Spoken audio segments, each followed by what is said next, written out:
মানে আবার কবির না যে ওরে বাবা বৃষ্টির মধ্যে আবার আকাশের মধ্যে ঝালও ভাজা হয়, আবার বেগুনও ভর্তা করা হয়। আসসালামু আলাইকুম, তোমরা সবাই কেমন আছেন? আশা করি বন্ধুরা তোমরা সবাই ভালোই আছেন। যাই হোক, আজকে হাঁকে গুয়াহাটিতে অনেক জোরে জোরে বৃষ্টি হচ্ছে, তোমরা কিন্তু দেখাই পাচ্ছেন। আর আমি যেহেতু নওগাঁর বেটিসল মানে কিন্তু ঝাল ভর্তা বেশি করে খাই। তোমরা যাই যেতেই থাকো, আর আমার এই রেসিপিটা যদি তোমাকে চোখের সামনে যায় তাহলে কিন্তু অবশ্যই করে দিচ্ছি লাইক আর ভিডিও কিন্তু বেশি করে দেখবেন। লাইক তো দিবেনই, শেয়ারও করবেন। ভিডিওটা ধাক্কা দিলে এমনভাবে ধাক্কা দিবেন যাতে করে পরেও তো চলে যায়।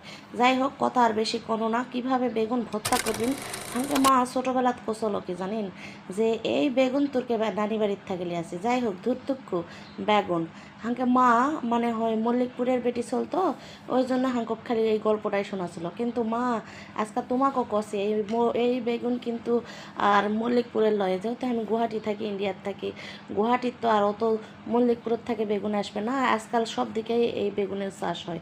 যাই হোক বাবা, আমি কিন্তু বেগুন টাগুন কোয়া পারিচ্ছি না, আমি বেগুনই কোনো, তোমরা আবার কেউ কিছু মনে নেবেন না। আর নওগাঁর মানুষেরা কিন্তু এরা বেশি বেশি ঝাল খায়।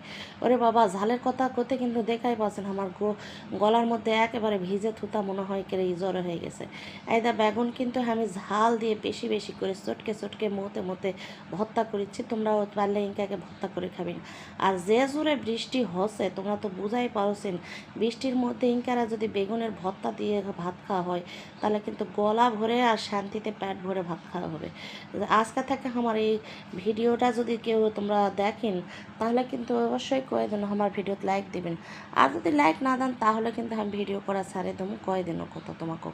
আর এই তো আমার বেগুনের ভর্তা হয়ে গেছে, এখন না ভাত খামো, দুপুরবেলা হয়ে গেছে। তোমরা সবাই ভালো থাকো, সুস্থ থাকো।